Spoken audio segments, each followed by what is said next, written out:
We are your home theater and AV questions answered. This is AVRant. Want your home theater or AV question answered by Tom and Rob? Send it to question@avrant.com. Welcome to another edition of AVRant. I'm Tom Andry, and I'm here with Rob H. This is AVRant. It's your home theater and AV questions answered. And Happy New Year! If you're listening to the audio-only version, it's 2021. It's New Year's Day. This should be coming out. Is that right? Do I have that right? I think I have that right. That is right. Yeah, crazy town. Yep. Welcome to a new year, everybody. Yep.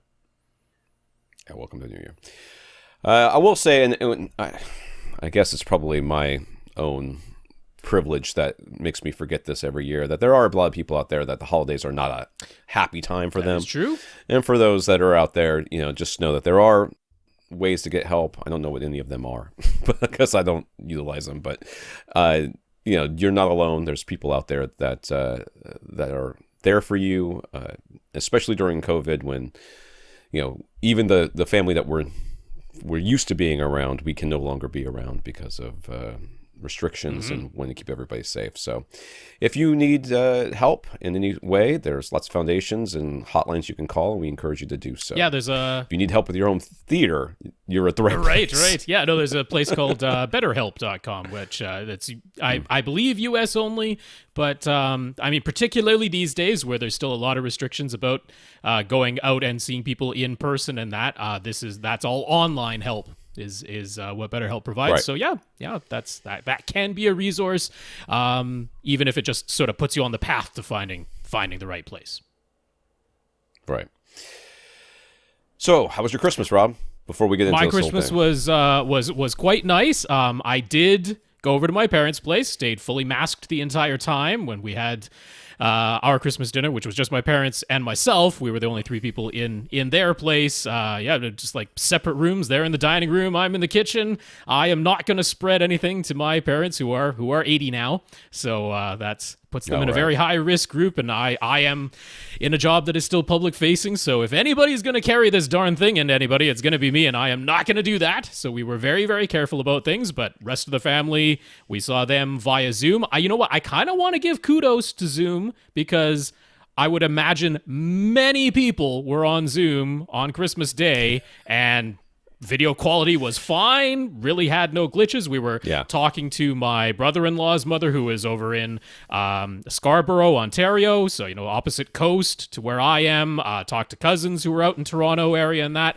And, yeah, there was like a 0.25, a half second delay sometimes, between we would say something and there'd be a ever so slight pause before they responded. It's really acceptable for the price of free and the video quality being completely satisfactory. So yeah, all that was good. Nephew and niece loved their presents, better than I could have hoped. Particularly my niece got her Galaxy Tab S7 that she can draw on with the included S Pen. She's very much an artist. She was like, she was gone. She was completely focused. She had an animation in mind we didn't even know about that she's like, oh my God, I can actually draw and like animate the full thing that I've been wanting to make, this like little horror cartoon that she wants to make that she's had in her head. I would like I want to see it so badly. I'm a fan. I'm a fan of the horror cartoon. I think it's going to be amazing. So yeah, all things considered, really as good as it could have been over here. Hopefully, hearing that I had a nice time with things doesn't make anybody feel dejected, and instead makes them say, okay, nice to hear that things were okay, at least on Rob's end. We consider ourselves very fortunate. Tom, how was your Christmas? It was good. Christmas Eve was so bad that I almost canceled Christmas. My kids were just like screaming at each other, screaming at me. It's just the normal. My 11-year-old was just melting down left and right. He's just had lost his mind. And so one of the things I had done is because my 17-year-old is like the world's biggest slacker. I don't really know where he got that from, because he certainly didn't get it from me. And had just not done any art assignments all semester. So he saved them all up. So I told him on Monday, I said, listen, Christmas is coming on Thursday, and you ain't opening nothing until all this art is done, all this stuff is done. So he was up Christmas Eve till like midnight doing pressings of something, trying to get ready. So I told him, I'm like, listen, you go ahead and do whatever you want. I don't care. I'm not going to micromanage you. But when you open your gifts, when you see the gifts that are open on Christmas, you're going to be very unhappy that you're not able to interact with any of them. Because what I had done is I had gotten us 2 Oculus Quest 2s. Right. Which Facebook says Christmas must have happened because there is photo evidence that your kids did, in fact, open 2 Oculus Quest 2 VR headsets on Christmas Day. We did. We set up 3 chairs and a computer in front of them where we were Zooming with my parents who are a mile away, so that they could see them open their gifts and stuff like that. So we got 2 Oculus Quest 2s. We have 3 kids, 2 Oculus Quest 2s. So clearly one of my kids is not my favorite. I'll let you guess which one.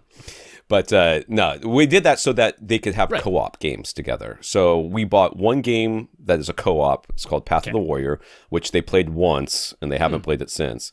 And then Echo VR is also a co-op game, but it's free. So they have experimented with that a little bit. It's a little bit harder.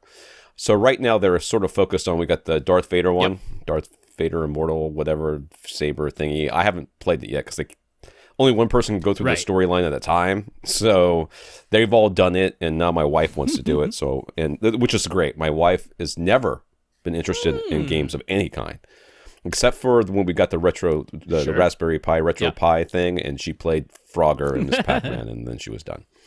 But she's loving Beat Saber. She's very interested in some of the other games. She played Path of the Warrior once. She played I guess there's like some sort of Rec Room or something. Yeah, I haven't that should be free. Rec Room is free as far as I know. Yeah, Rec Room is free as well. So the only games we bought were 2 copies of the Path of the Warrior. They were on sale. The Darth Vader ones were 3 for $30 because it's 3 chapters, different basically. Yeah, games, chapters. Yeah, and the Beat Saber game, which I really like Beat Saber. Fun. I loved Rock Band. Oh, yeah. I loved Rock Band. I was a drummer on Rock Band, so this just ticks all my buttons. But the thing that killed me, and I didn't realize it until like 2 days after Christmas, after I had been playing that, plus I played the Darth Vader, the tutorial for the lightsaber tutorial, which was that was a ton of fun just doing that. The lightsaber, man, and I'm not one that's like, that you could play Beat Saber and you could just like move your wrists to get everything to do what you're supposed to do, but I don't do that. You get a higher score by swinging your arm fully. They give you more points. They do. And so I started doing that. I told the kids that, but it has you squat down to go underneath things every once in a while. So I'm like doing squats for 2 hours on this thing, not really thinking about it. 2 days later, I could barely walk. I'm like, what's wrong with my legs? I accidentally got exercise. Hey, I'm supposed to be playing it. I'll tell you, Rob, and for all you out there who are like, oh, Facebook does, but Rob's right. You clock into Facebook one time, and then you never have to touch it again. It never. I turned off all the permissions, so you can't find me. None of the things posted from the Oculus to Facebook. I shut all that stuff down. Logged in the first time with my own account. My wife logged into the other one with her account. And that was it. You do everything from the actual headset. But the thing that's great about the Oculus Quest 2, the thing that's great about it is that it has about a 2-hour That's battery about right. life. Yep. And a 2-hour battery life is, first of all, you don't want to play more than 2 hours of VR. But more importantly than that, it makes your kids put it down so it can charge. So they don't get stuck for 8 hours trying to play a game and getting crazy. 2 hours, they put it down, and that's it. I love that. I mean, I know it's not a feature, but I love that feature of it. To me, I've never had a complaint about that battery life because I think it's long enough. I think it's about time to take a break. If you've been doing VR for 2 hours solid, it's like, I should take a break anyway. And the battery charges pretty quickly. And I mean, you can play it with it tethered and plugged in if you really want to. You can buy an extended battery pack. It about doubles the life. But I think it's pretty reasonable going for that amount of time. Yeah. So we got the basic set, which was $299, and then we got the Elite head strap, which Rob had suggested that I buy, and I am glad that he did because the regular head strap sucks so bad. It's not comfortable. Great. The elite head strap is like super comfortable, and you need to keep it like perfectly on for your it to face really be it doesn't. immersive and Yeah. So really Nice. good. I recommend it. I'm having a really good time with it, and the kids are loving it. And like I said, at 2 hours of the pop, they can't play it all day, and plus they're switching out on and off, and it's just And I think it's working out really. They're doing it right now. You would agree, right? For $300, it's pretty impressive that the thing just goes on your head. It's not attached to any computer or anything else, and like it's pretty nuts. darn impressive VR. Nuts. I don't know if you've checked out any just like YouTube or Netflix or whatever in it, but like it's darn watchable. it's I'll not have the to do same that. as like looking at a 4K OLED, but it's Sure. darn watchable for the experience that it is. So yeah, there you go. Yay, nice. Yeah, I liked it. I like it quite a bit. All right, so this is AVRant, the podcast that answers your home theater and AV questions. Get your questions answered. All you have to do is ask us by emailing us at question@avrant.com. You can reach us at Facebook.com/AVRant. Oh, wait a second. You can go to the website and comment, AVRant.com, Facebook.com/AVRant Podcast, YouTube.com/AVRant. Rob at AVRant.com. His Twitter is at First Reflect. I'm Tom at AVRant.com. My Twitter is at AVRant_Tom. Which I did post something to Twitter yesterday. My son came out of the shower. My 17-year-old son came out of the shower, and he looked exactly like Sam Winchester season 1. Like his hair, because he hasn't been able to have a haircut in months because of COVID. His hair was like, I was like, I'm taking the picture of you. So I took a picture of him, and I took a picture of Sam Winchester season 1, put them side by side, and then I sent it to Jared, whatever his last name is, and said, if you ever need somebody to play you, Padalecki. young you, yeah, I got you. I mean, I got you right he is here. doing Walker, Texas Ranger, so maybe there'll be a flashback. Is that what that is? I saw him posting something. That's his new show. I didn't like the first Walker anyway, so I don't care about that. All right. If you want to come listener of the week, one of the ways, all you have to do is do something to support the podcast. You can do that by going to avrant.com, clicking on the Buy Us a Cup of Coffee link, and going to a PayPal donation site where you can send us money through PayPal.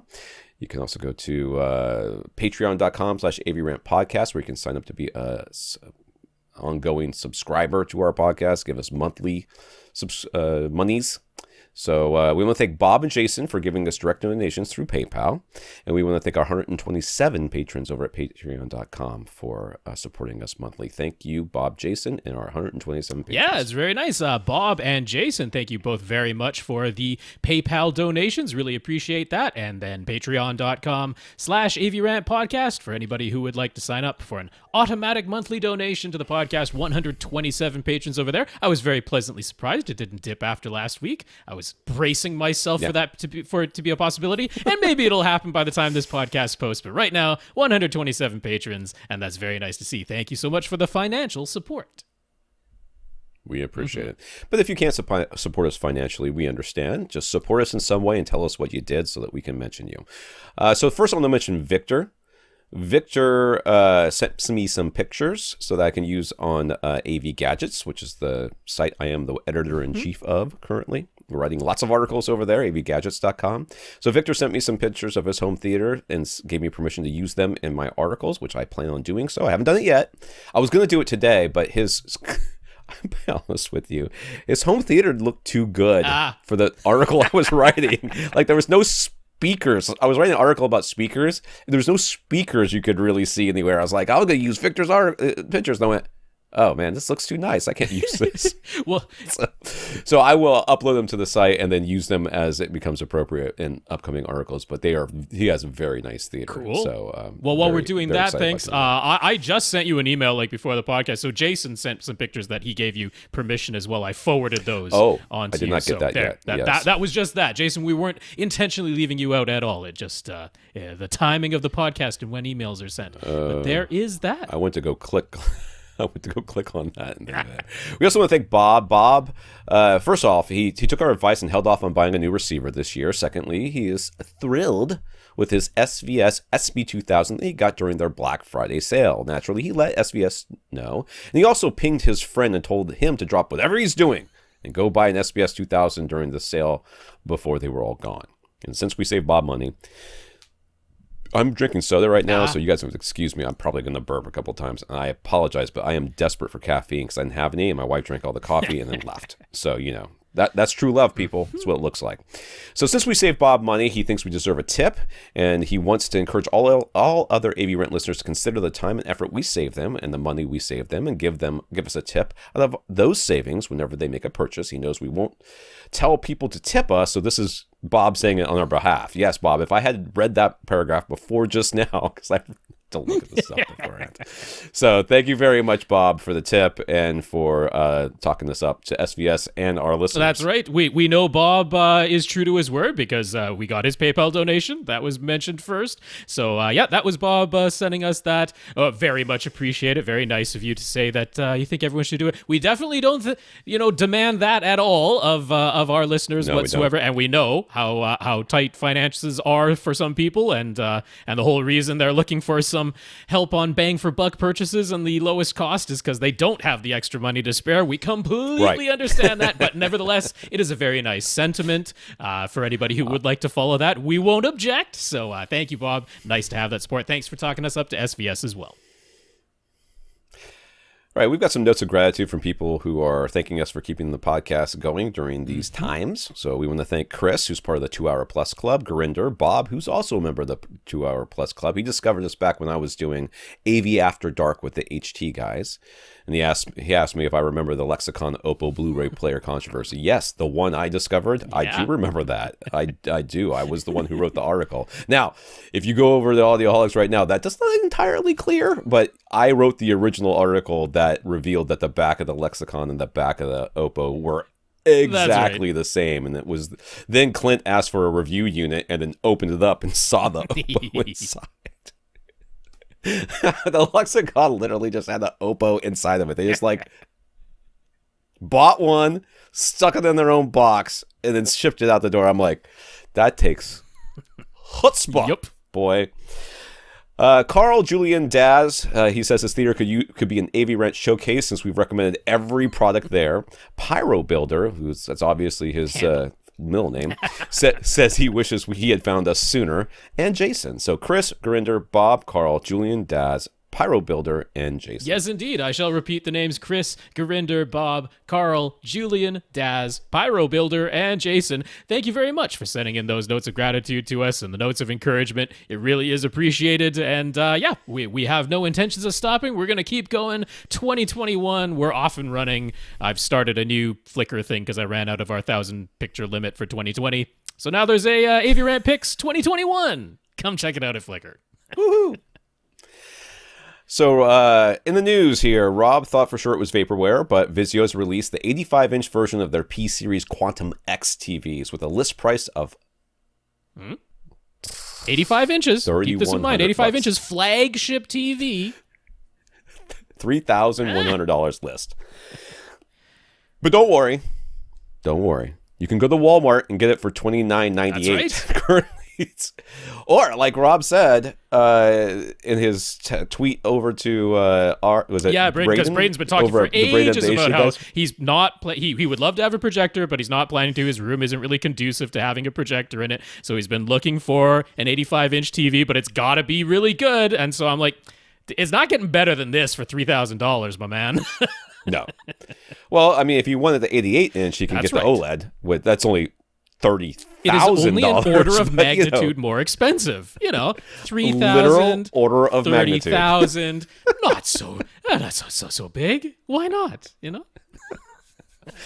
I mean, okay. So, what does a Vizio do? It does all of the things. It's got HDMI 2.1. It's got variable refresh rate. It does. It has 792 zones of local dimming. I don't. That's the really impressive part. I'm like, you will still see. Will you still see some blooming in especially when it can get up to they claim it can get up to 3,000 nits. It's been measured at about 2,700, so it's not really that far off. But when you've got a little 2,700 nit, tiny little light, yes, there'll be some blooming around that. Quantum dots. It's got the full quantum dot color. That's the P Quantum X in the name there. 4K 120 support. variable refresh. It does it's low latency modes and everything else. I mean, it is stacked. it's what do you want to use it for? You want to use it for high light conditions? It's bright. You want to game with it? It's got low latency and variable refresh rate. You're just looking for accurate colors? It's got the quantum dot X, whatever the heck it's called. So, I mean, it's tempting. $3,000, man. $3,000. I would mention it to my wife, but I would like to stay married. So there we go. Also in the news, there are lots of rumors ahead of CES. The caffeine hasn't kicked in yet. CES 2021. We won't make a news story out of those things until they're official, but LG has made one official announcement, and it needs a whole lot of explanation. So LG's new flagship LCD displays will no longer be their NanoCell series. They will be introducing the new QNED Mini LED series, which, much like LED TVs or QLED TVs, is stealing the acronym of a different display technology and using it to market yet another variation of LCD TV. So this is just another. It's an LCD TV with a slightly new backlight technology. That's what it is. Yeah. But so all these things are basically that. So right. And it's fine. You know what? They need whatever they need to do to get closer and closer to OLEDs. That's fine. But they're really LCDs are just hanging on by their fingertips. I'm telling you. QNED is supposed to stand for Quantum Nanorod Emitting Diode. It's a self-emissive display technology in which nanorods made of gallium nitrate emit pure blue light, and then red and green quantum dots are used to create RGB subpixels. But LG is stealing the QNED name and it's saying it stands for Quantum NanoCell Mini LED Display. Where's the E? The middle of LED. E. You can't do that. That's what I'm saying. It doesn't stand for that. It's not the right initialism. It's not the right acronym, but they're just taking the name because they're like, hey, QNED, that's a thing that some technology people have been talking about. Let's use that to market our new LCD TVs. Right. So at the end of the day, it's still just an IPS LCD TV. It's better backlight with as many as 2,500 zones of local dimming and the 86-inch 8K model, but it's still an LCD TV, and even LG fully admits it won't look as good as an OLED. So it will probably not be $3,000, and it will probably not be $30,000, but it will be someplace in between. Yeah, but yes, So, I mean, we were bound to start getting questions about QNED at some point because that is a real thing. It's a real technology. It's a pretty interesting technology. It's an alternative to OLED without the organic part. Using little nanorod technology to create the blue light. It's interesting stuff. It is on the way. It's being developed, but now the name has been stolen. So I don't know. I guess they're going to have to come up with a new name. I know somebody should have trademarked that stuff. Is what it sounds like to me. All right, some comments here from or maybe a comment from our listener. I don't know how far down this goes because this is a big question, big comment. So our friend Mario is back. I guess he's the electrician guy, right? He wanted to confirm our comments that you absolutely cannot drop a power cord of any device behind your drywall or, in fact, even above a suspended ceiling. In the U.S., that is a violation of National Electric Code, specifically Section 400. He confirms we mostly describe the correct method, which is install a female outlet near your device and a male inlet near the existing outlet or battery backup, and connect those behind your drywall or suspended ceiling with a properly rated cable into a box. We never really said you have to have a box back there. But right, proper outlets, as you would if you were wiring back to the electrical panels. Same idea. Right. However, he notes that while Romex is acceptable in most municipalities, there are some areas in the U.S. with stricter code requirements, so it's always best to check with your local city hall to make sure you are within code. Otherwise, you could end up invalidating your home insurance. So there you go. It is good to know. It is not worth invalidating your homeowner's insurance over something like this. Do it by code. Do it right. It might cost you a few dollars more. It is well worth it to Yes, still have home insurance. That is valid. But yeah, I mean, that was a really good reminder about the suspended ceiling thing. I hadn't even thought, and you see that quite a bit. You'll even see it in office buildings where someone has just run, a regular power cord that's, say, coming out of a projector, and they run it through the suspended ceiling because it seems so easy. You just pop a ceiling tile and run your, power cord up there. It's against extension cord. Yeah, it's against code. It's supposed to be in a proper electrical electrical box like you would install on your wall, a single gang outlet, and it's supposed to be wired properly to be within code. So, a very good reminder. Thank you, Mario. Yeah. All right, let's get to the questions here. Brandon and Andrew for the first part. I guess there's two things. Anyway, Brandon would like some clarification about running Audyssey room correction, and Andrew was a little confused by some of the wording in Tom's digital room correction systems and DSP article over AV gadgets. All right, I will correct it if it needs to be corrected, but here we go. So the common advice is to make microphone position 1 the spot where your head will be in your main seat, but we've pointed out that sometimes your main seat is actually a bit off center. So maybe you have a love seat or 2 recliners side by side, so dead center would be between your 2 main seats. What is the best way to handle that and why? And along similar lines, Andrew wanted more clarification. Do I do the first part first or we keep going? Keep going. Andrew wanted more clarification about the advice attributed to Chris Kyriakakis, I'll get it right one day, to put mic position 1 in the center of your listening area, equidistant from your front speakers and in line with your seating area, even if there's no seat in that spot. What is the actual location? Like if your seats are on the back wall, do you measure in the middle of your room, halfway between the speakers and the seats? Or if you have 2 rows of seats, you measure halfway between the 2 rows? And what's the benefit of making microphone position 1 the central location, even if there's no seat there? Okay, so yes, there should be a seat. So on your couch, sure, right? Or your love seat, like my couch, your love seat or whatever it is. And in fact, I don't think in any, well, that's not true. I think out of my 3 theater rooms that I've had in my life, I think that I've only had a seat that was really the central seat once.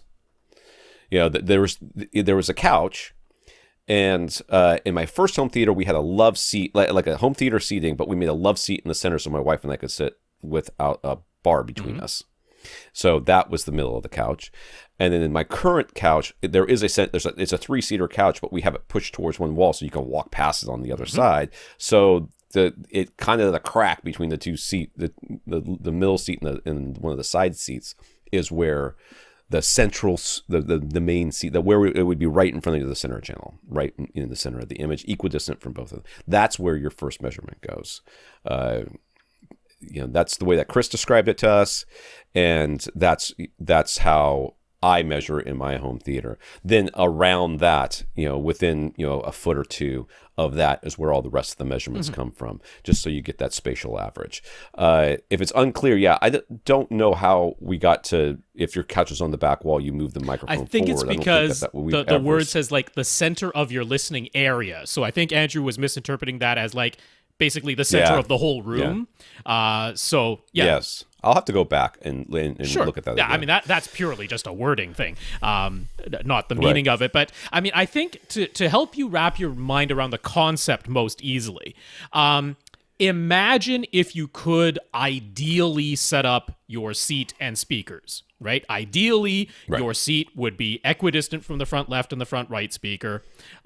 It might be the, equilateral triangle if you're going for the 2-channel only setup, but if you're going by Dolby guidelines, it could be at the plus or minus 22.5, between plus or minus 22.5 degrees versus all the way out to plus or minus 30 degrees to the left and right of dead ahead center. But that's where your perfect seat would be ideally. Now, you are going to put the microphone where that ideal perfect seat would be no matter what. Right. That is where you're going to put the microphone. Now, you might not actually have a seat there. You might have a love seat there, and that spot is like, in between the couch, it's the 2 couch cushions, the divider there. Crack. You could have, like a lot of people have the 2 recliners that are side by side, sometimes with a little table in between. Well, that little table is actually going to be at that perfectly ideal spot. But regardless of what your physical seats are, that is where the ideal seat would go, and that is where microphone position number 1 goes. The reason you put it there is because if you are calculating what the actual distances are, you want to start from that idealized position. Now, if you truly have only 1 seat, and nobody else is ever going to care about the listening experience, and there's never going to be another seat in here. And for some reason, that one and only seat is not ideally positioned. Then we do think it's fine to start with microphone position 1 at the actual seat, if it is truly the one and only seat. But anytime you have more than one seat, then we're going to start with the imaginary, in some cases, ideal position. Right. And then if you, I know we've said this before, but if you have just the one seat, you can just take the one measurement, though. I wouldn't. I would it still, would be, well, that's actually the next question. So yeah. Okay, well, here we go. All right. From mic position 1, is there a particular pattern that should be followed for the rest of the mic positions? So if you go back and listen to the podcast with Chris, which it's got to be on the years website ago now, though, yeah. And you just press play. Yeah, you just search and you'll find it. But he will describe what he suggests. And he suggests like a foot to up not more than 2 feet. 1 to 2 feet in from mic position 1. Any direction. Right. So you can think of it as 360 degrees around it plus above it. And he actually suggested going forward and down too. So you could do height measurements as well. What do? I do left of it, right of it, forward of it, and I usually stop there because I might do a few more measurements. I have done higher and lower as well, but generally speaking, I just do those kind of 4 measurements. I found that gives me good, gives enough information for Audyssey to do something good, and I have been pleased with the results in here. Yeah, once again, the whole idea is to have that spatial average, and the concept of moving the microphone around, even if you only have one seat, is that we don't want it to over equalize. That's basically what we're trying to avoid. We don't want it to say, well, you ran the measurement 8 times, but you literally never moved the microphone. So it says, oh, okay. Even though you ran the measurement 8 times, the measurement I got back for the frequency response was the same in all of them. So, this little dip that's here, I'm fully going to boost that and try to make that flat. This little hump that's here, I'm fully going to flatten that out. And then, your head is not in a vice. And so you move 2 inches, your head, one direction, and the sound changes significantly because it was basically overcorrected. Right.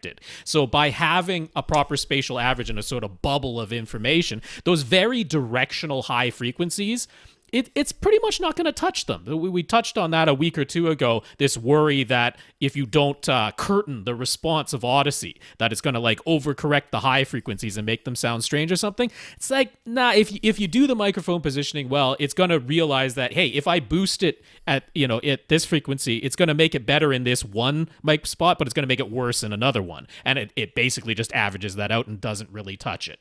So that's why we do it that way. Right. So should you always use all 8 mic positions regardless of the size of your seating area? Tom doesn't. Well, you already heard me say I don't. But should I? I probably should. I mean, it certainly wouldn't hurt anything to do so. If anything, it's going to just give Audyssey more information on what it can and cannot do. I think you need to I mean, I guess for me, the minimum would be 3. You have to have the main position and the left and right of that. That would be my absolute bare minimum. Moving forward and up and down, I'm going to recalibrate this theater pretty soon. I might move my couch back a little bit. I might make a couple. The couch has been moved because they kept moving it out of the way to get in and out of the bathroom back here when they were fixing the bathroom, and they didn't want to, because the walkway is kind of tight, so they moved the couch out of the way. So I know it's not in exactly the same position it was before. It's going to be a slightly different. And so I want to recalibrate in here anyways. And when I do, I imagine I'll probably do 6 positions. I'm going to do my mic position 1, which is the main one, and then go straight up from there about the foot and a half, and then left, right, and then forward, and the forward one, and back, maybe? At least I'll do that.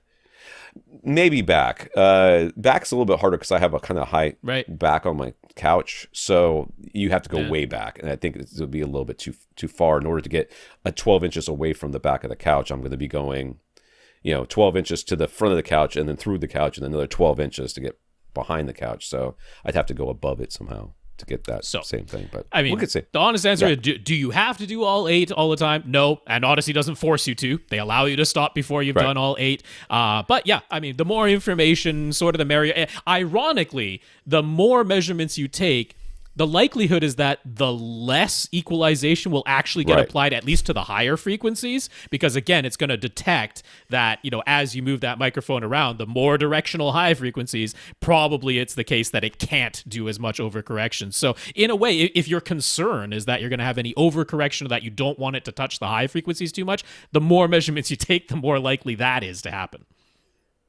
Right.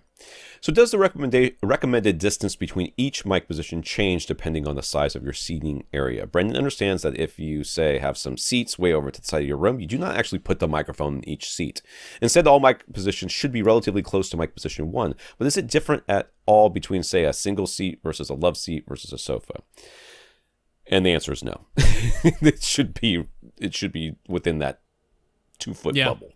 Yeah, no, it's around it. And that's just, I mean, you can argue with Audyssey about it if you think that, because that's what Chris said. I mean, we're only repeating what he said to us. And we thought the same thing. One of the things that, at one point, the advice for these room correction systems was literally to put it seat to seat to seat to seat all around your room. And then Chris came in and Audyssey came in and said, no, that's not what we're wanting you to do. We want you to keep it all relative, because we don't, any sort of measurement that's going to be way off based on, boundary reinforcement or being so far away from where the actual prime location is going to skew the results so badly that you're basically going to be invalidating it. So therefore, keep it within this small bubble so we know on average what's going to happen in most of the room without you putting it right next to a wall where you're just going to get some kind of crazy bass rate. Yeah, we want a spatial average, not outliers. That's the goal in that. And I mean, at least 1 foot away from mic position 1, but not more than 2 feet away. So, I mean, I guess you have some leeway there, and you're going to do what makes sense. If you literally have an obstruction, then you've got some play in there, about a foot of play, but it's all going to be about that no matter what your seating area is. All right. Brandon, this is, I guess, a different topic here. Brandon's theater area is open. He tried putting one sub in his front area's left corner and his rear right corner, but that resulted in bad humps and nulls at his main seat. He wound up with one sub in the front left and the second sub in the rear left of his theater area. Again, this is not the room. This is the theater area. But part of that is simply due to available locations. There are walkways to consider, and his gear rack takes up the front right corner of his theater area. He's planning a subwoofer upgrade, most likely the SVS SB16 Ultras, since he wants more output, but with a compact size. PC4000 cylinders are also a possibility, but how should he position them for best results? When following Rob's 12-step guide, is it possible to start with bad humps and nulls, but actually correct those just by adjusting the phase? That is theoretically possible. It's still nicer if you're in a starting position, especially nulls. If you really have a true null, it's gonna be difficult to completely overcome that just by playing with the phase. It's theoretically possible in some cases, but not a great starting point. This is... And this is where I really take umbrage with a lot of other advice, that you read online is, they just don't allow people to have lives. They're like, just, you put it here, and everything's done. I'm like, listen, that's not how people's lives work. They have rooms, and those rooms need to have things in them, and they have openings and doorways and everything else. So it can't always be that all you need to do is do this thing that you're talking about doing. So Brandon, the available locations that you have, and there's a finite number, right? We can pretty much guess that that's the case. So what would I do if I were in your case? I would take that finite number and place the subs in every orientation, that you could, until you got what was the least objectionable bass sweep sound at your seated location, and then start with Rob's 12. I mean, that's literally all you can do. And that is, what you're going to end up with is better bass than you would have had you not done it.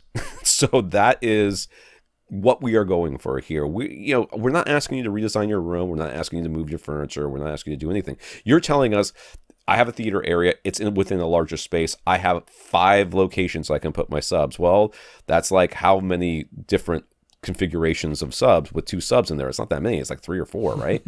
So you just configure them. You keep switching them around until you get one you go, well, this one doesn't have as bad a null. Well, that's the one that you go with. And you do start following Rob's 12-step guide and, make an offering of a goat to the audio gods, because that's probably what it's going to take to get it to be perfect. But I can guarantee you you can make it better by following his guide. I mean, sir, I mean, our common advice of, middle of the front wall, middle of the back wall, or diagonally opposite corners. And of course, people hear that and they try to apply that to their space. But we must stress that is in an enclosed rectangle of a room, that those positions will mathematically always work well if you are in an enclosed rectangle. Once you no longer have an enclosed rectangle, meaning it could be a different shape and still enclosed, or still a rectangle but not enclosed, once you've got those scenarios, then that advice is out the window. We're no longer in that territory. And we don't know Brandon's exact layout. He might have sent it into us previously, but I didn't, backtrack through every email he sent. So, right. Brandon, if you want to send us like a picture or a diagram of a room, we might be able to visually maybe suggest something. But, I'm envisioning perhaps it's a case where like the left side of Brandon's room is wide open. So when he says he has a sub in the front left corner and the rear left corner of his theater area, but then if the room is wide open to the left of that, the actual physical room, well, then it's almost like you have them, kind of close to the middle of the front wall and the middle of the back wall of the space as a whole, and things make sense if you think of it that way. So the idea that both subs end up on the left side of your theater area, but that area is open to a larger space, that's not necessarily out to lunch in any way. It doesn't have to be diagonally across your theater area. It would need to be diagonally across your actual enclosed wall space, which might be very, very large. That's what's going on there. And I completely agree with Tom. If you can find, because I only have these 3-4 spaces where subwoofers realistically can live day to day, if you're able to go through the permutations and find like, hey, this bass sweep isn't perfect, but there's no gigantic null, and that's your starting point, then the 12-step guide will work nicely. Yeah. And if you're looking for output, and the options are SB 16 Ultras and the PC 4000s, I mean, I think the PCs have more output than the SPs. I mean, down low at the 20 hertz mark, just having that nice big port and the big cylinder form factor, which, floor space doesn't take up a lot, but it's a lot taller. That's the way I would lean. Nelson has a Denon S730H receiver with a 7.1 speaker package from Orb Audio. Man, Orb. Bringing me back. One of my very first speaker reviews was Orb Audio. He wants to try a speaker upgrade, largely for 2-channel music, so he was thinking of a new front, left, right pair. KEF LS50s and Focal Cora 806 are on his audition list, but those speakers say they can handle about 120 watts of power, and this Denon only claims 75 watts per channel. Does that mean this Denon is woefully underpowered? No. Nope, that's the short answer. No, it is not woefully underpowered, but I see where he's thinking. That's okay. I see where he's thinking too. So if he has to upgrade his receiver, he won't have the money for nicer speakers. So is there a way to upgrade the amplification of the S730H? The only pre-outs it has are for its subwoofer output, so he doesn't see how an external amplifier could be connected. Yeah. So what the power handling of those speakers means that you can pump 120 watts into it all day and it will never break. Sure. That is the continuous rated power. I believe it's actually 100 watts in the case of one of those two. The continuous rated power was 100 watts, and the other one it was 120 between the KEF and the Focal Cora 806s. Right. So, I mean, what that means, though, is that you can put less in there. It just very easily, and they won't complain at all. So, the real question you have to ask yourself is, how far away am I sitting from these speakers, and how loud do I want them to get? And what is the sensitivity of the speakers? That does come into play with this. Right. So, if you're not sitting very far away, and you listen at, you're not ear bleed levels, there would be no reason to upgrade your receiver, and you can get whatever speakers you want. Now, if you decide you're going to sit 12 feet away and you want to listen to them at full reference volume, then you're going to need a more powerful amplifier. Not a lot, though, actually. Not well, like Rob said, it comes down to sensitivity as well. So how well does the speaker convert the amplification into actual sound? That's what kind of sensitivity. Yeah, and I mean both of these options that he's looking at, by the way, both very nice options. So I have no reason to steer you away from those two as potential speaker purchases. But both of them are in the typical. I think they're both between 87 to 89 decibels, and that is with 1 watt. But from 1 meter away. In all likelihood, you're sitting more than 1 meter away. Now, if you were in a completely outdoor space with no walls around you whatsoever, every time you double your distance from the speaker, so from 1 meter to 2 meters or 2 meters to 4 meters, every time you double the distance, you would decrease your sound pressure level by 6 decibels. But in a room with walls, you do not lose 6 decibels with every doubling of distance. It varies a little bit, but it's usually about 4.5 decibels. Sometimes less, sometimes a tiny bit more, but it's right about there that you lose with every doubling of distance. So that's why we say like a 12-foot, 13-foot distance. 13 feet is about 4 meters and quite typical.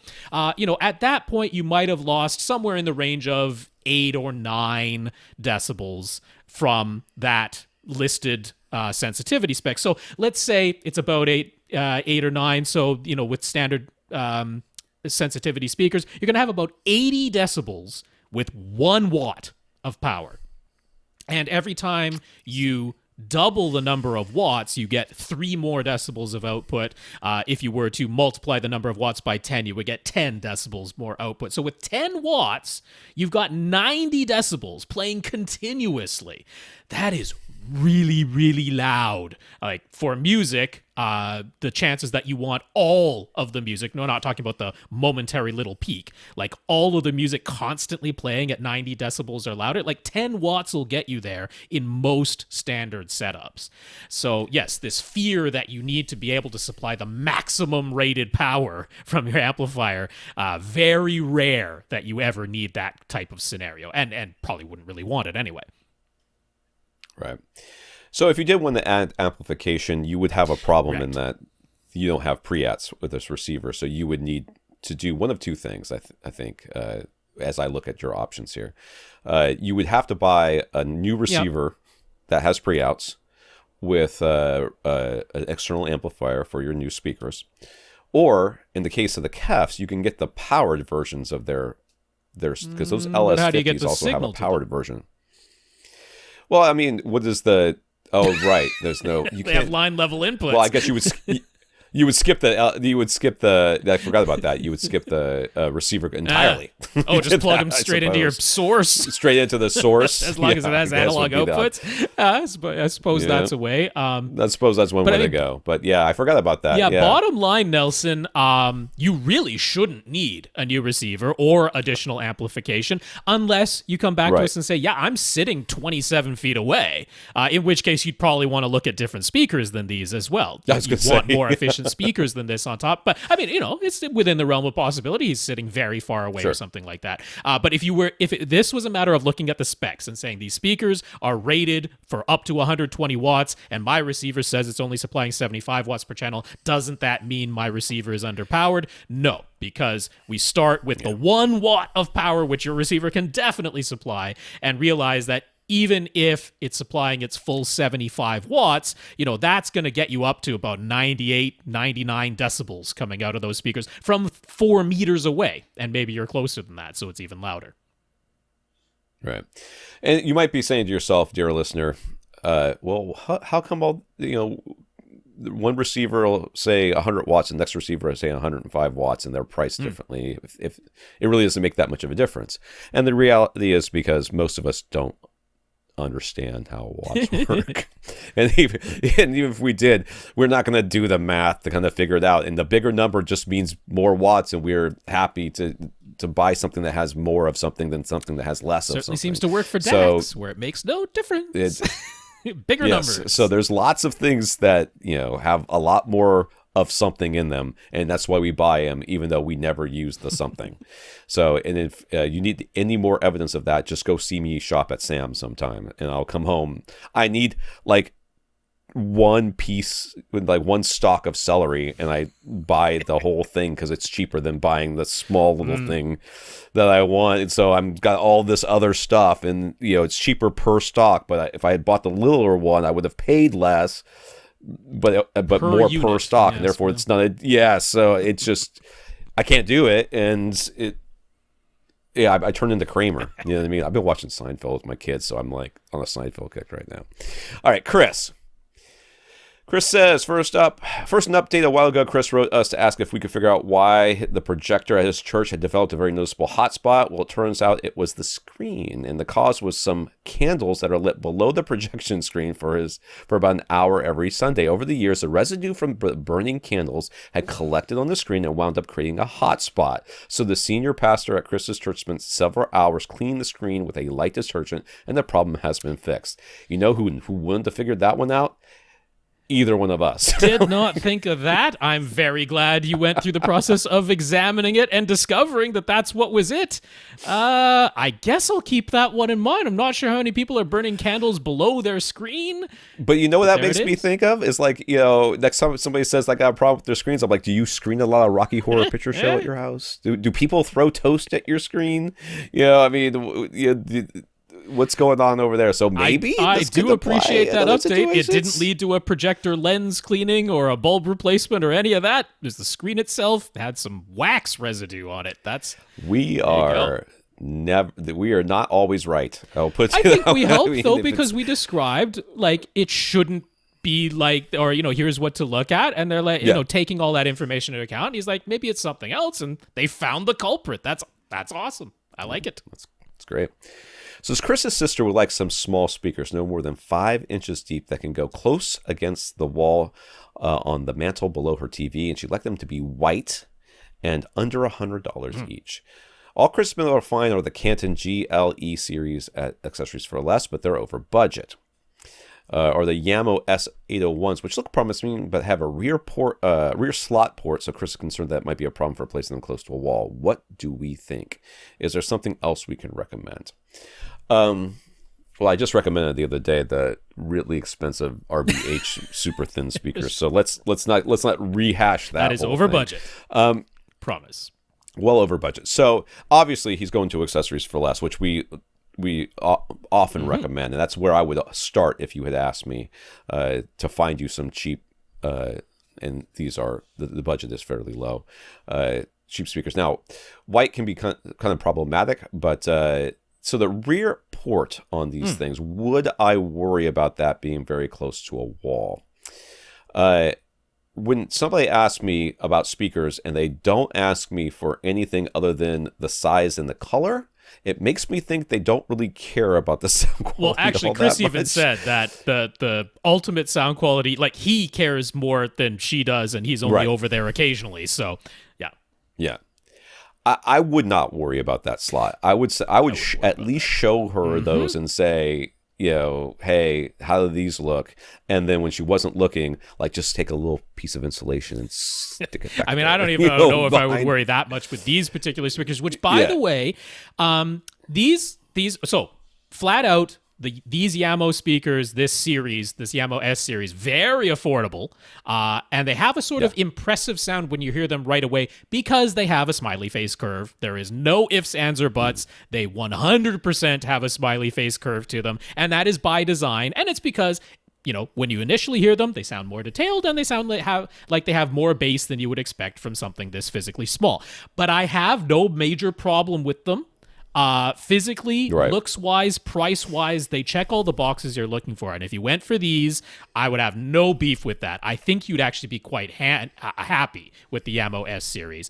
But I will say, a little bit surprisingly, because I was looking over at Crutchfield, because that's where I know the Yamos are sold. Now, right now, and I don't know how long this will last, Revel's M8 on-wall speakers are on sale for $100 each. Now, that's kind of maxing out your budget, but it's the budget that was specified. Definitely have the very small size and the sleek form factor, and they're sealed, so you're not worrying about any of that. Or actually, I don't think they are. I think they have a little front port hidden behind that grill, but it's They have 2 front ports. okay. But it's definitely not rear ported in any case, and they're meant to go on the wall. They are absolutely on wall speakers. Now, list price for them is $250 each, which I frankly think is overpriced. But they usually go for about $200 each. I will vouch for their sound quality insofar as their clarity and detail. They have no bass. They absolutely have no bass. The specifications say 110 hertz. That is pretty darn accurate. They do play down to about 110 hertz, but then they are gone. There is nothing below that.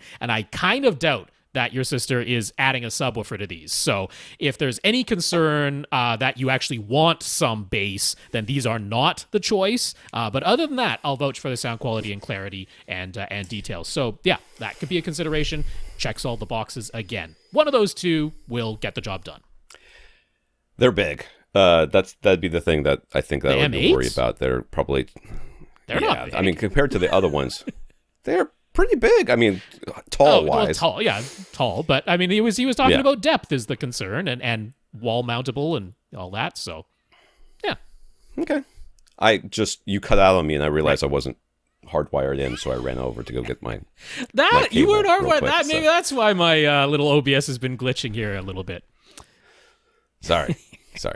I missed a cable. There's only like 700 of them in here. Gurinder is still sorting out the plans for making false columns on his sidewalls to house his in-wall Polk LSI surround speakers. Tom suggested essentially making the false columns freestanding so they can be moved or removed as necessary and basically shim them into place. He wants the framing of the column to be very secure since people will be brushing past it all the time. So if you can figure out the best location front to back wise, he still wants some play in terms of height of the in-wall speakers. What about a column within a column design? What? So, I mean, he's thinking of, like constructing a frame column as long as he figures out front to back where he wants to put it. And then he's like, well, I haven't totally decided on the height. So what if I had like an enclosure that will go around the in-wall speaker and like basically build his own enclosure. And then it's a little bit shorter than the column that's fastened to the wall, so we'd have the play to move it up and down and then secure it afterward.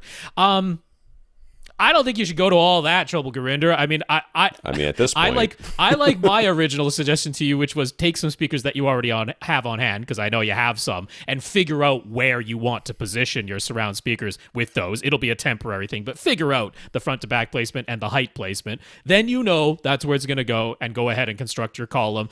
If you do want to secure the column but still have it be potentially removable, I mean, there's no reason why your false column can't have a back on it.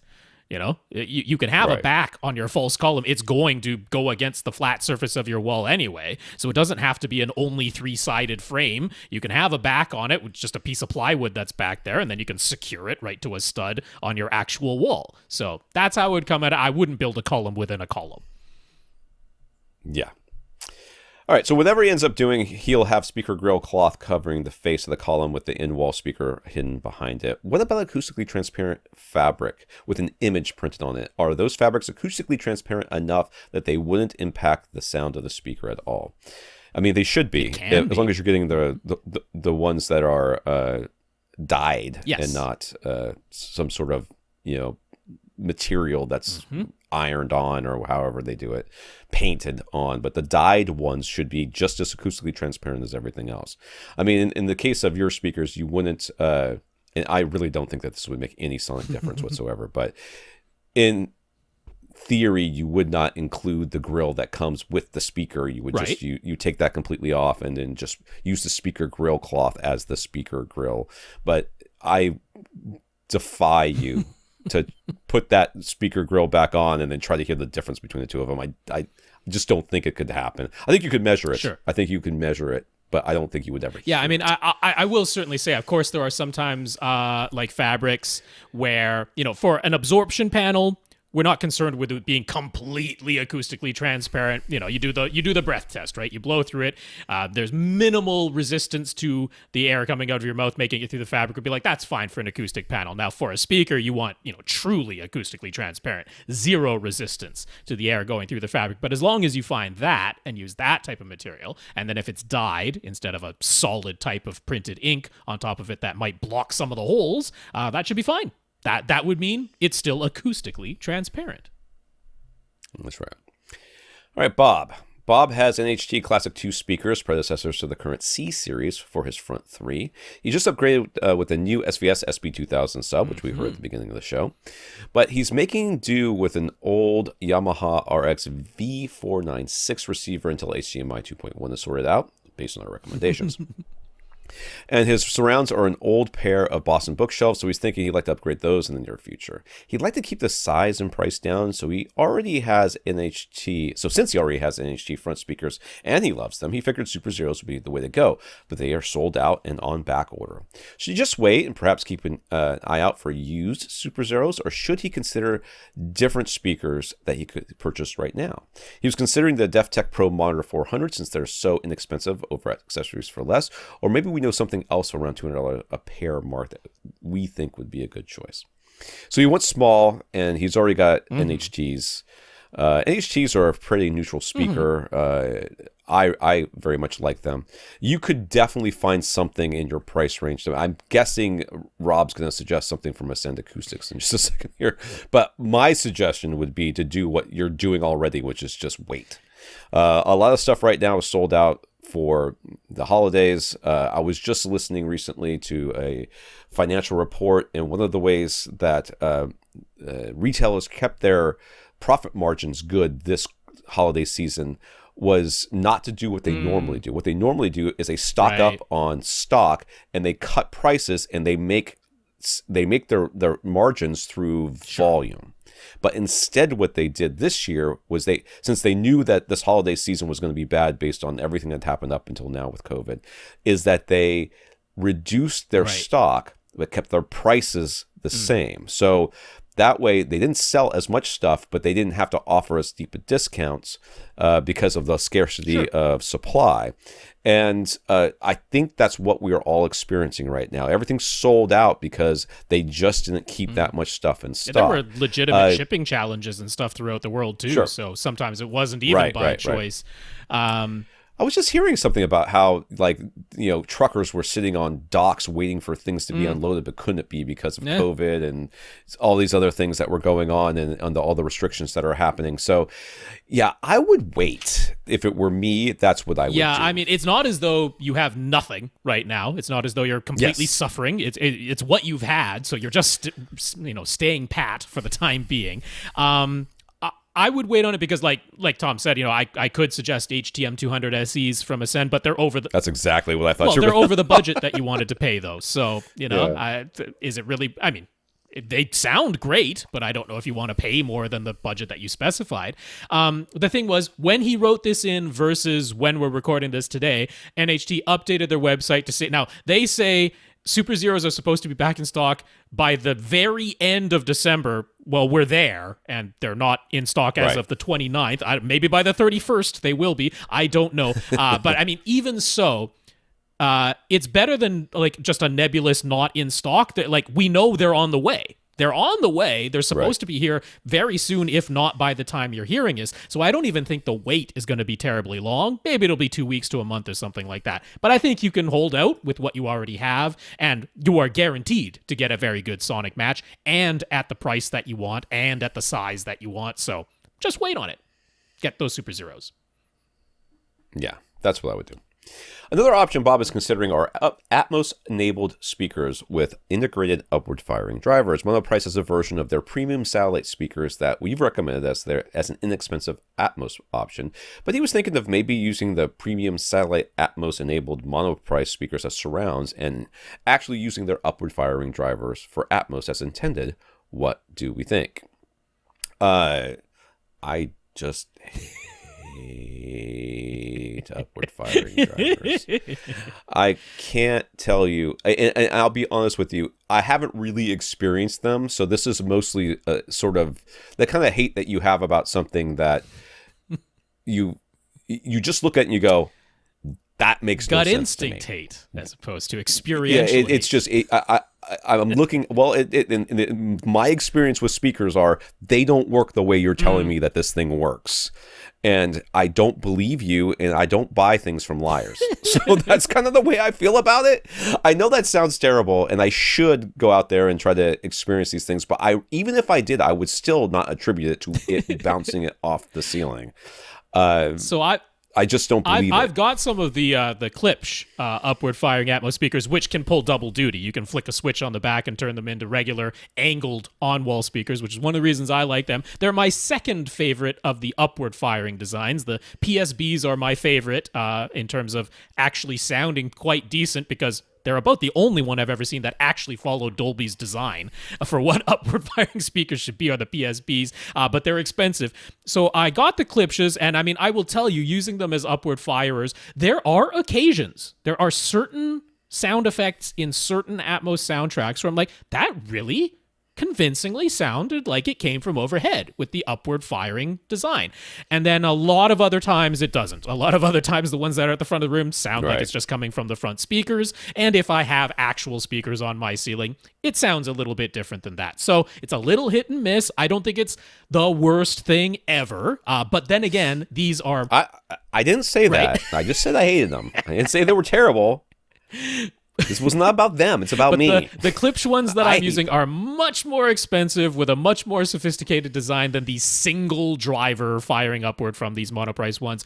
This is not what I would do. If you were to do this, NHT, the company you already like, in their media series, their M series, they have a speaker with an integrated upward firing driver. That would maybe be the one I would consider if you were bound and determined to do it this way, just because it's from the brand that already matches everything. But that would go above the price point that you want, and if at all possible, I would not do the upward firing thing. It is better with an actual speaker up there. So hold pat. Get your Super Zeros once they're back in stock, which by all accounts won't be a tremendous long time from now. And when you want to do Atmos, do it properly. Have speakers up there. Yeah, exactly. And I would start looking at things like the SVS prime elevations and those types of speakers that are meant to be like in the corners, on the walls, that sort of thing, so that you can just run a speaker cable up to it if you really need to. That's the way I would go. Romaine? I believe so. That's how it's spelled. That's what it looks like to me. So Romaine says, there was a recent question about ultra-short throw projectors and the Optima Cinema XP2 versus the Vava 4K ultra-short throw specifically. Rob said the Optima was well worth it over the Vava, but of course it costs more. I literally read a Versus article about this today. I've linked to it. Projector Central has that very thing. The projectors, I just read that today. I was like, I haven't read that article on somebody else's website in a long time, but I saw that and went, oh, we just talked about that the other day. I want to read to see if they agree with Rob. So Romaine had picked up the Vava during a Black Friday sale, and that made the price difference even larger, nearly $1,400. Yeah, they cut the crap out of that price. It was like $19. It's just a little over $1,900. Yeah, which I can see being tempted by such a price. So it's fan noise doesn't bother him. Being noisier was something that Rob mentioned, and he isn't a gamer, which the lag is another issue. So it's fairly high input lag isn't a concern. He wants a 120-inch screen size, and he's using it in a completely light-controlled room. So a standard white screen is fine. The ultra-short throw design is just more convenient, but not needed for ambient light purposes in Romaine's case. He's still within his return window, so do we strongly feel he should exchange it for a different projector? Was it mostly just fan noise and input lag, or were there other factors that made Rob say the Optima was a much better choice? And if he forgoes the convenience of ultra short throw, would something like the BenQ HT3550 be way better? So, like I said, I just read this article, and Rob's going to link to it here, but there are substantial performance differences between these two projectors. The two things, and I'll tell you, like, there's a lot of stuff in there that I don't worry too much about. Like you said, I don't care about input lag. I don't care about these other things. There's a lot of things like that I don't worry that much about. But the fact that you cannot get it close to calibrated without a colorimeter colorimeter, right? I said that right. Yeah, colorimeter. Right? I pronounce it that way, but it's fine. Anyways, so you can't really get the colors right without measuring it, and I mean there is no mode that gets it close. There's like a red push out of the box. There's a red push through everything. There's also menu issues with Well, this it's more thing, a matter and of it has very limited presets, so there's no way to calibrate accurately for both SDR and HDR, and there's not really a convenient way to have a day mode and a night mode unless your day mode is terribly inaccurate. Right. So if you go into like the main menu, first of all, it shuts off the picture completely, which means you can't see what you're doing to the image to calibrate it. And on top of that, you can't even focus it based on the image. Like it when has I a lower focus my quality projectors, lens, so but the thing that really got me was that other than the calibration thing, the second thing that kind of turned me off on this projector is that he was never able to get it as sharp. Yeah.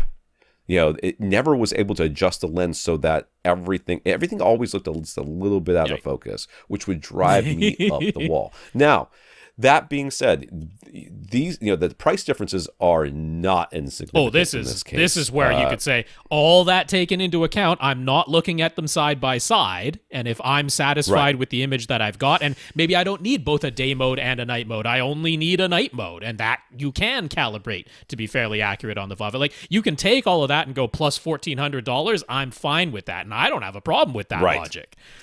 For like $300, you can get somebody in to calibrate the thing. I mean, you know what I mean? I mean, you get somebody in there to calibrate that thing for like $300, and that would be like a good person, not just like some run-of-the-mill friend. I mean, he'd come in there with a $20,000 meter and get that thing about dead on.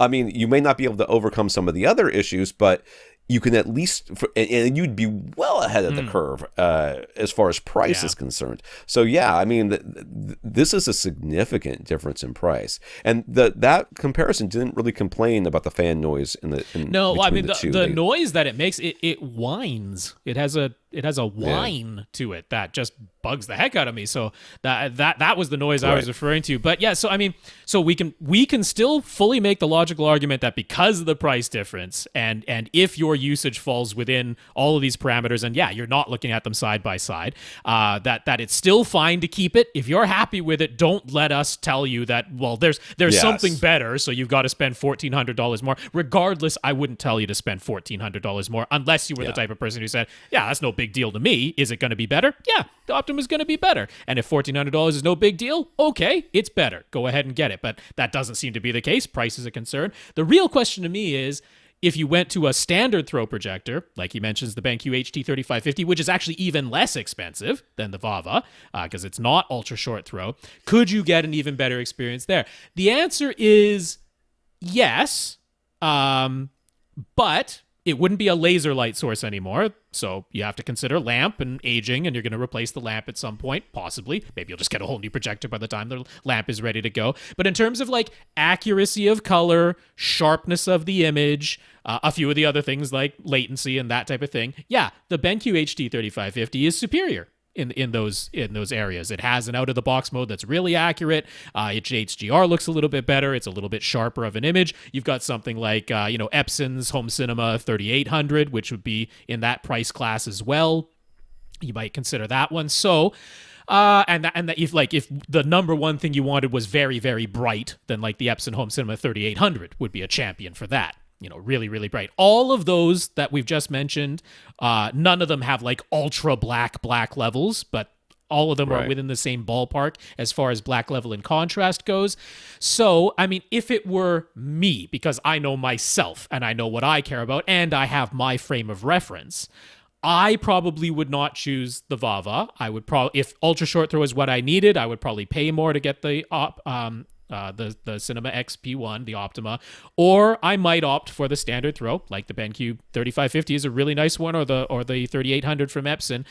That would be me. But all things considered, you're not looking at any of these side by side. If you kept the VAVA, I don't think you're nuts. I don't think it's a bad thing to do. I don't think you're cheating yourself, as long as you know, hey, I'm going to have to adjust the picture. I'm probably not going to have both an accurate day and night mode. But if you're okay with that, it's still okay to keep it. It's got light controlled room anyway. Right. So I would,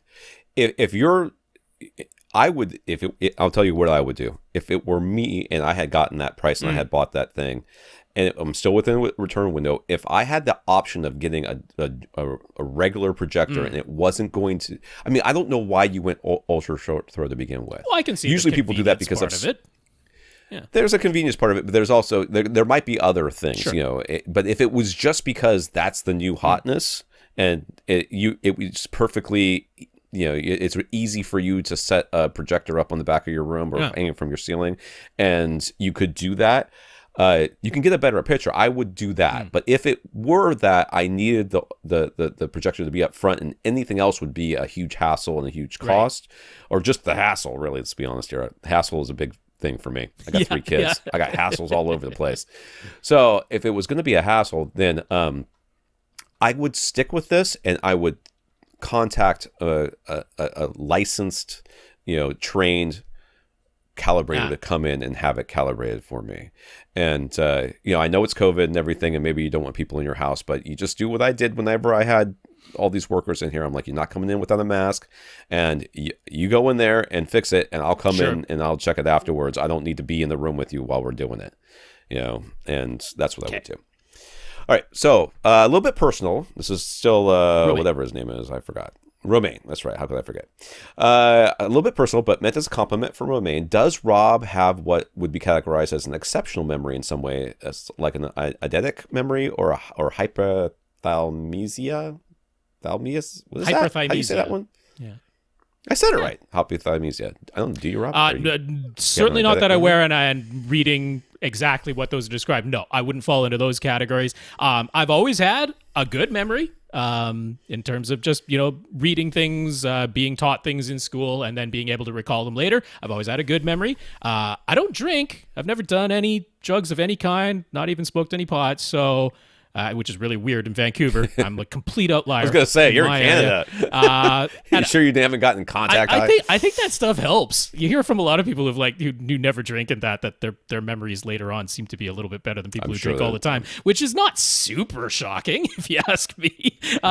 So maybe some of that contributes, but yeah, in general, I've had a good memory since I was a kid. So he also doesn't have any kids. There's that. I absolutely believe that my kids are slowly killing me. Well, I mean, that's sleep deprivation. They're killing my brain cells, for I'm sure sleep deprivation is a lot of it. So, yeah, there you go. Stress, too. Stress that goes along with raising kids. I mean, there's a huge amount of stress that goes on with that. Yep. And, Rob does not have to remember anything about children's schedules or what their grades are, who their teachers are, or when they have to be places, and when they're supposed to get their shots and all this other stuff. If memories are just hard drives, then I've got extra bits to dedicate to model numbers and specification sheets and product manuals, and that's exactly it. And as I've described before, my memory is not fantastic for all things, so I definitely don't fall into that category. I don't have photographic memory. I don't have eidetic memory for sure, because I forget people's names all the time. Not a thing that I remember. Sports stats, don't remember them, but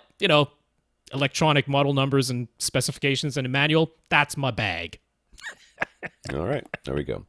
Infinite Gary says, Tom and Rob recently disagreed about diffusion on the ceiling. Gary has his dedicated theater room professionally designed, and since it is a basement with a lower ceiling, it's recommended to him that he include diffusion for his ceiling. In Gary's specific case, he didn't care about soundproofing at all, so they wound up putting insulation into the ceiling joist bays below the upper floor, and then angled wood blocking in the joist bays to create diffusion. All of that was covered with Gulford of Maine fabric, so he effectively has no solid ceiling other than the subfloor above.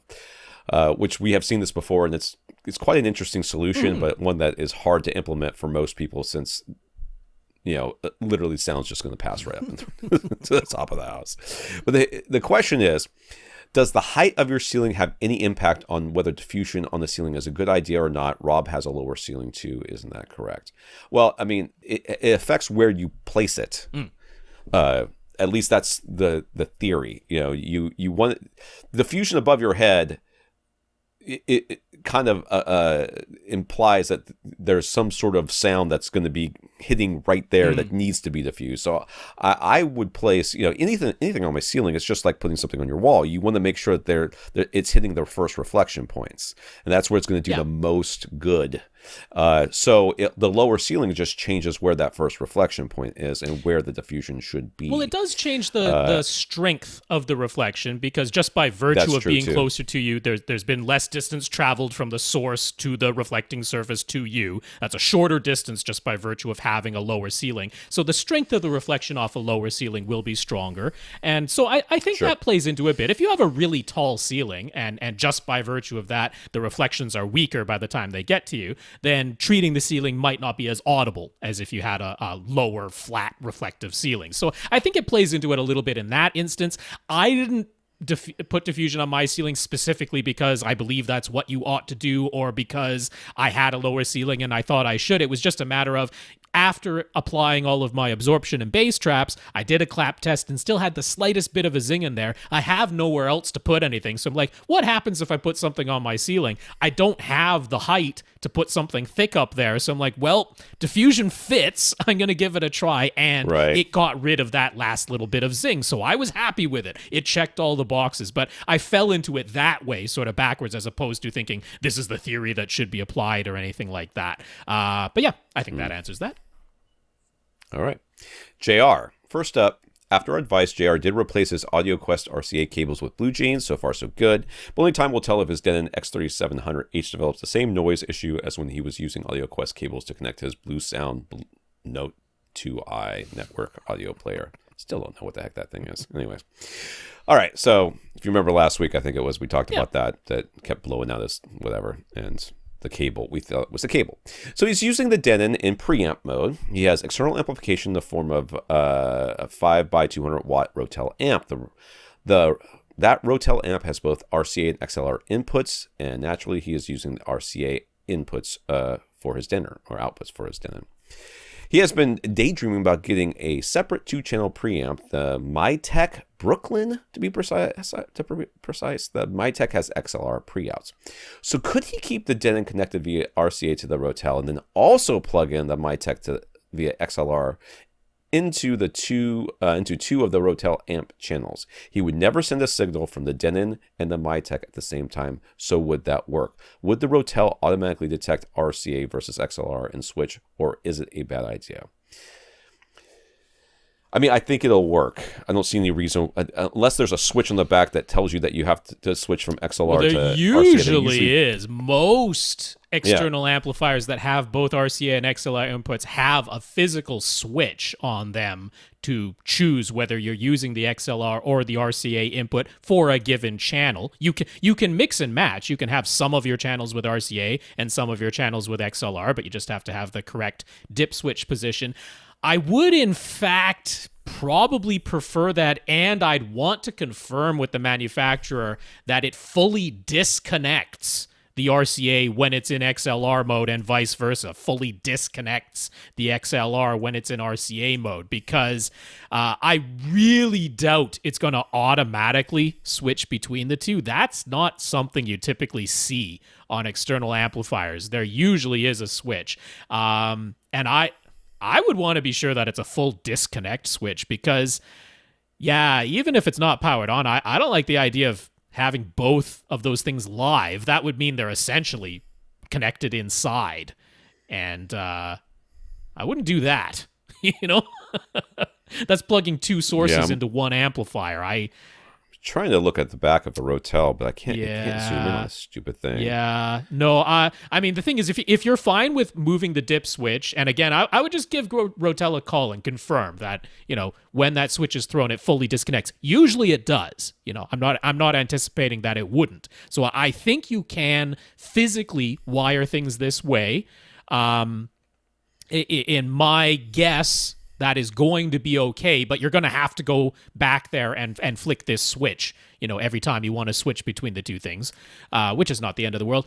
But, we're going to come back to the overarching thing of, do you need a separate 2-channel preamp just because you want to listen to your 2-channel source? He went in a whole thing on his email about, believing that the sound from the DACs is going to be different. It's like, nah, it isn't. If he's talked about, he heard a difference between sending digital out of his Blue Sound node to his Denon versus using the RCA analog outputs from his Blue Sound node, and those things sound different. Mustn't that be the difference in the quality of the DACs? And no, it's not. There's something else being done to the signal. It's not purely the digital to analog conversion. There's something else being done to the signal when that digital conversion is being done inside of the Blue node.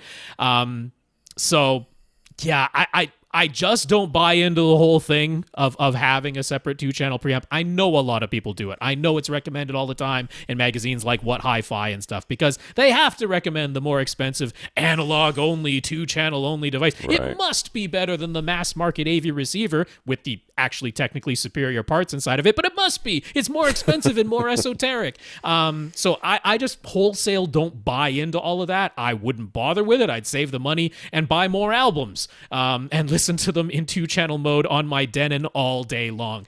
But all that aside, purely as wrote the question, I believe in most instances you're going to be okay with that physical connection, but you'll have to physically flick a switch between XLR and RCA on the back of your Rotel. So I'm looking at the back of our RMB 1585, and there is no switch back here that I can see. So I don't know what amp he's got. So like Rob said, I would contact the manufacturer. Yeah. They are almost certainly going to tell you not to do it. Well, I mean, if there is no switch, I'm not keen on having two sources that are both plugged into power, both plugged into the amplifier at the same time. Now, I mean, if all you want to do is unplug two of your RCA cables from the Denon every time you do this, that should be fine. Yeah. Man, why don't you? So back to what Rob was saying about this whole idea of, you know, dedicated gear that does 2-channel versus a receiver which does a whole bunch of other things. We keep coming back to this, and it comes up over and over again. And you don't have to believe us. You don't have to. You can, JR. There's a lot of people out there who will tell you what you've already heard and what you're believing, which is that somehow the esoteric companies are doing more to reduce noise, or putting better parts and using silver wire and all these other things. They will tell you that they're doing a bunch of stuff. The reality is, though, that the DACs aren't really any better. The keeping it all analog is not any really better. In fact, many times it's worse.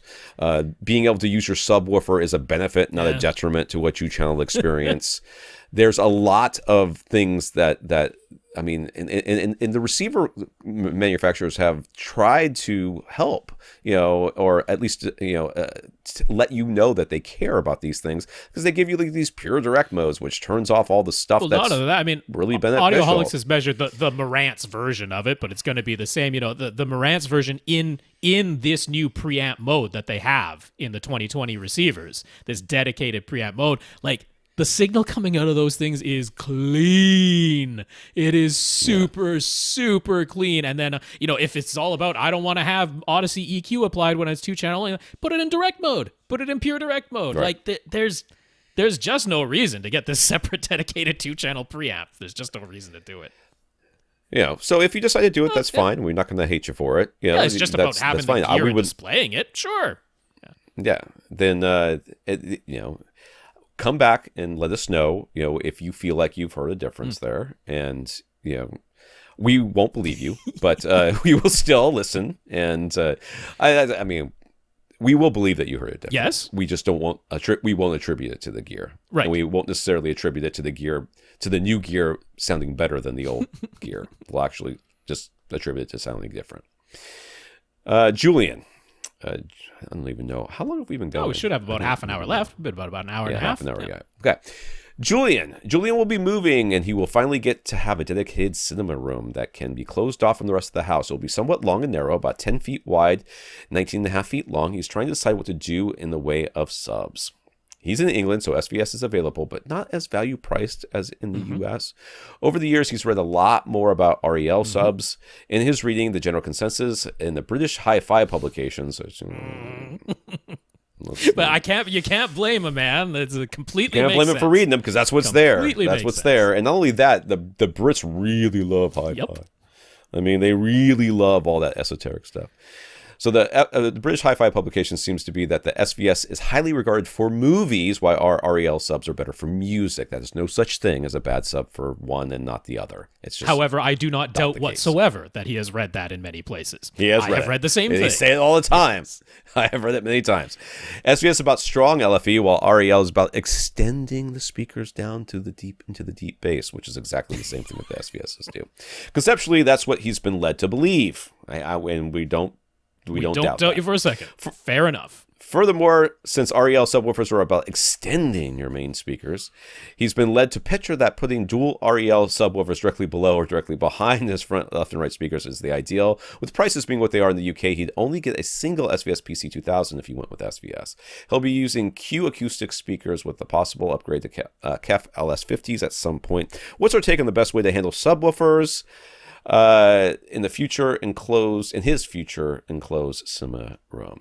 So, I mean, yeah, we're fighting years of having this reinforced incorrect information, and not always malicious. Certainly not maliciously so, and not even intentionally so. This is a repetition of what was the common advice that Tom and I both espoused years and years ago, because it's all we had ever read and heard about, until that's right. Better, more well-founded, evidence-based information came to light not that long ago, all things considered, and it just has not reached the publications, the hi-fi publications yet, who are still espousing the old info. I mean, for them to even talk about subwoofers is an advancement, because forever and ever in the hi-fi publications, subwoofers just full stop were verboten.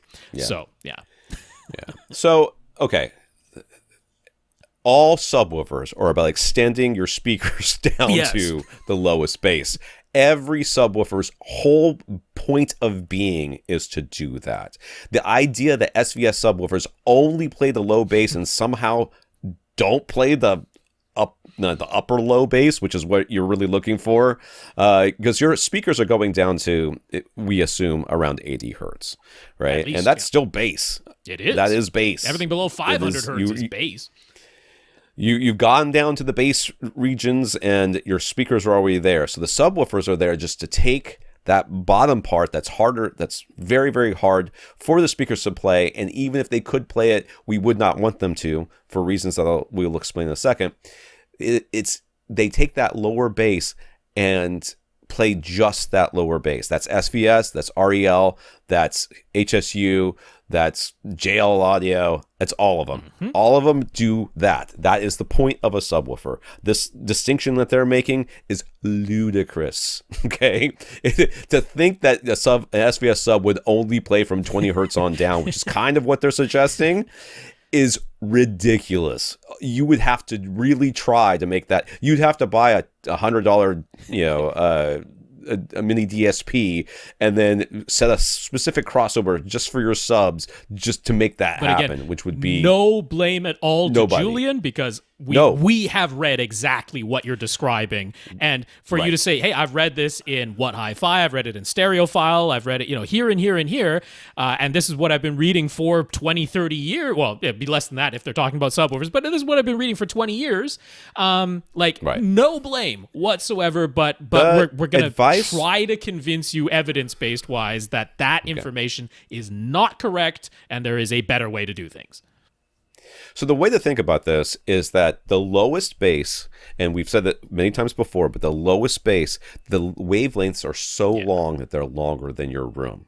What does this mean? That means a full wave off of a 20 hertz sound will be around 56 feet long. So in your room, it's going to bounce 5 times left to right, 5.5 times left to right before it completes a full cycle. Okay, that means there is no direct bass at these low frequencies. There's no straight line from the subwoofer driver to your ear that has completed even one cycle of that sound before it's gone across your room and back and forth and back and forth and back and forth 4.5 times in the case of the width of your room. And I'm betting your room isn't 10 feet tall, so it's done even more in the height of your room. Right. So we're the bass, the lowest bass, and the room cannot be separated. You cannot separate the lowest bass and your room because the wavelengths are too long. That's why we say bass is omnidirectional. Why is bass omnidirectional? Because before it has to reflect around your room before your ear can even perceive it. Therefore, we do not play subs based on where our speakers are or where sound is best from a directional speaker source. So your tweeter, if you put your tweeter in front of you, directly in front of you, the sound comes from directly in front of you. If you put it directly to the left of you, the sound comes from directly to the left of you. A subwoofer is not like that. The bass is in the room and around the room and all around you before you can perceive it. Therefore, we put the subwoofers where it interacts best with the room. Okay, and then because of the white paper released by the Harman Group a long time ago now, I guess it's got to be on 10 years, right? Yeah, Maybe it's got to be around there. We know mathematically and through they did experiential experiments where they put actual subwoofers in actual rectangular rooms and actually measured them to see that their mathematical models were correct. The middle of facing walls. So if you had two subwoofers, one in the midpoint of the front wall and the midpoint of the back wall, that would be the best locations for those two subwoofers. If you can't do that, midpoint of the side walls, just as good. You can't do that, opposing corners, front left, back right, front right, back left. Yeah. Opposing Just corners. imagine you can't that, do that. A straight line between the two subwoofers would always go through the very center of the room. No matter how you position them, you could put them on a straight stick and spin that stick around, and that's how the two subs would always line themselves up on opposite sides of your room. Right.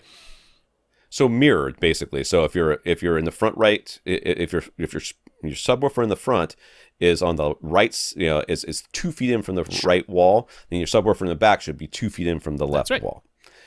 So that's the way to think about it. And why do we do it this way?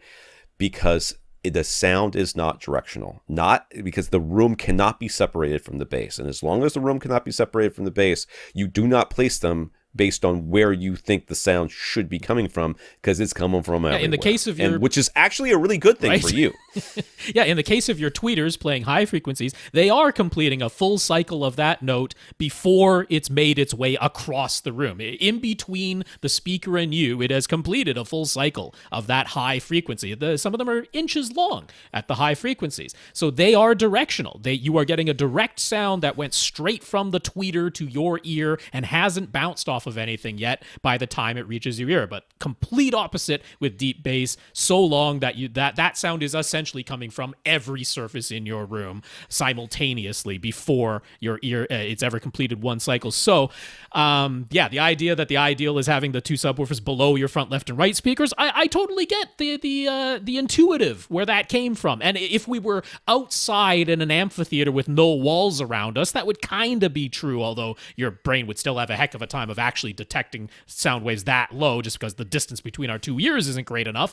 But putting all that aside, we have that Harman white paper, Sean Olive, Todd Welty, who wrote that Harman white paper. We can put a link to that in the show notes. We've done before, but it never hurts to do it again. And that is the evidence-based reason why you want subwoofers handling the deep bass, and you want to position them differently from the speakers that are handling the higher frequencies. Now, the issue of price. We want you to get two subs. We are definitely going to want you to get two subs. You have a dedicated, enclosed, rectangular room. You are the perfect candidate to have two subs. We want you to get them, and we completely understand. Over in the UK, SVS's prices are not as value as they are in the US. So you're saying, hey, 2000 series is what I would like. That sounds very nice. That's what we would like you to have in your room anyway. Yeah. What I would like you to do is check out BK Electronics. BK Electronics is based in the UK. They build and design their subwoofers in the UK. And now their top of the line, the top of their line, their 12-inch, 500-watt, top of the line sub, the best one they make, is about equivalent to an SVS 2000 series. But it is more affordable than an SVS 2000 series in the UK, and it's a great subwoofer. There's both a forward-firing and a downward-firing version, but that one, if you can get that, actually, honestly, in your room size, your room is only 10 feet wide, 19 and a half feet long. If you went with the 12-inch, 400-watt version, that would have the perfect amount of output and extension for your room size, and it would keep the price very reasonable. That's what I would have you check out. Get two of those, and you'll be laughing. This website's like a MySpace It's not page. fantastic. What is the deal? It's not a great This website. is just the I'm not going to worst. say it is. Are you talking about the XLS 400 or whatever? Is that what it is? Let's see here. Yeah, the way they do things, you kind of got to like dig into. I don't quite get. There's a Monolith Plus. Okay, Monolith. so the Monolith Plus is their highest end. So I think I'm talking about just the Monolith. The Monolith. So it's I think is the one. 400. Oh no. The 400 the XXL 400. I think there you go. That's the 400 watt one. Yeah, 12-inch 400 watt. Okay, There you go. Okay. There's a front firing one and a down firing that's one, right. I guess is the two difference. XLLS 400. Okay, and those are how much 460 pounds each. 460 pounds. Yeah. I don't know what that means. Yeah, so there you go. All right, enjoy. PyroBuilder, first up. PyroBuilder says that is his middle name. Ha, I guessed it right. So, and we also convinced him to forego a Marantz Pre-Pro in favor of a Marantz receiver. He still uses separate crown XLS amps, but the receiver saved him money, and when he expands to 7.2 setup for Atmos, he'll be fine using the built-in amps for the Atmos speakers.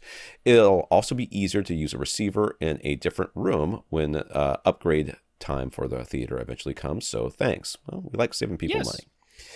So he built his own 21-inch Devastator. It transforms into a car. A DIY subwoofer. He actually built a pair of them. He got quite familiar with Room EQ Wizard and his UMIC 1 while calibrating those dual DIY subs, but once he had those dialed in, he ran Audyssey on his Marantz 3 times. He's never been happy with the Audyssey results. Everything sounds muffled after running it, and dialogue practically disappears into background noise. So he ended up just doing a manual distance and level calibration of his 7 speakers, and that seemed to deliver the best results. Clear dialogue, no longer muffled sounding. But he only uses SPL meter at his primary seat in order to manually set the trim levels. Audyssey had him move the mic around to multiple locations. So is he crazy for settling on manual speaker setup and calibration? Or should he give Audyssey a 4th try? This is a case where I'm guessing he probably ran Audyssey thinking a seat was actually a seat. I mean, something ain't right here. It shouldn't. I mean, I think there's probably a little bit of hyperbole of, dialogue practically being background noise, but regardless, it shouldn't be like this. Something's not quite right in how wrong. Audyssey was run. Now, I mean, it's not beyond the realm of possibility of actually having a malfunction in a receiver, that such things have existed. But I doubt I would wonder if maybe he got a bum mic. Yeah. With his Marantz. Yeah. A bum mic for Marantz might actually explain this to me. So I would give them a call. Yeah. And just say, hey, I've run Audyssey a bunch of times. It always sounds weird. Yeah. I would also want to know, are your distance settings way off from when you not distance, but your trim level settings way off for when you do it with your SPL meter? Because I mean, that's a new model, so you're well within warranty. Marantz will absolutely send you a replacement mic because they cost pennies to Marantz. That's entirely possible. It sounds a bit like, because what you described is not the norm. That is just not the norm. That's just not. Even if you had put the mic against the seat back of your seat and not given it a 1-foot air bubble around it of free air, like even if you did all that, it wouldn't be this bad. Yeah, Tom's suggestion of it being a bum mic, that sounds very reasonable to me. You want to go back to the top of this podcast and find when we talk about how to run Audyssey and make sure you're doing it the right way as well. I agree with Rob. I don't see. Even if you took a bunch of measurements in weird even locations. Even if you measured 8 times in just the one seat and didn't move the mic at all. Right. Even if you did everything wrong, it shouldn't be this bad. Yeah. Yeah. I mean, the other thing, too, is did you figure out some way to hook up his UMIC 1 to the Marantz and make that work? Because if he did that would also maybe account for this, because there's some sort of calibration. For that microphone within the Marantz. The included Audyssey microphone is not at all accurate, but it has known inaccuracies that are. There's automatically a countermeasure table built into the Marantz receiver. It will only work with the included microphone because it has an offset table built into it for the known inaccuracies of that very inexpensive little mic that does come with it, but it's fine because it's so standardized and well known. It's something to do with your Audyssey microphone in all likelihood. It's not utterly impossible that there's actually like the microphone input on the receiver itself has a fault or something. It's not completely out of the realm of possibility. But the results that you're describing are not the norm for Audyssey. Something is amiss. I don't think it's as simple as just you could have placed the microphone better or something like that. It wouldn't be this bad a result. So get in touch with Marantz, describe it to them, and hopefully that'll get sorted out. It says that the Marantz remote has 4 sound mode buttons: movie, music, game, and pure. And if you press any of them while content is playing, you get a whole list of sound mode options. In his case, he sees multi-channel in, which looks like multi-ch in. That's right. So he's got multi-channel in plus de-esser, which is a Dolby Surround up mixer. Multi-channel in plus Neural X, which is the DTS Neural X up mixer. Multi-channel in plus Virtual X, which is whatever that is. That's when you don't have any physical overhead speakers, but DTS applies processing to try and make it sound like you do from your 7 floor level that's speakers. Why I don't That's know Virtual X. Aural 2D surround, multi-channel stereo, and virtual. Can we please explain these differences? Why does he have a movie, music, and game sound mode button that all seem to offer the same list of options? Isn't that redundant? What's the best way to manage this, since Marantz seems to automatically pick one, and which sound mode should he use? There's so many. So just so that you understand, every source you're going to have to do this for all of them, on every input as well. Right. So, if you get a Dolby input, you're going to have to choose something, and then if you get a DTS input, you might choose something else. It'll default to, if you have Dolby True HD coming in, it'll default to the DTS. The Dolby one. It sounds like he doesn't have overhead speakers. No, he doesn't. Yeah, he's got seven speakers at the moment, no overheads. Yeah. So Rob will remember exactly because of his big fat brain. But movie tries to make it sound one way.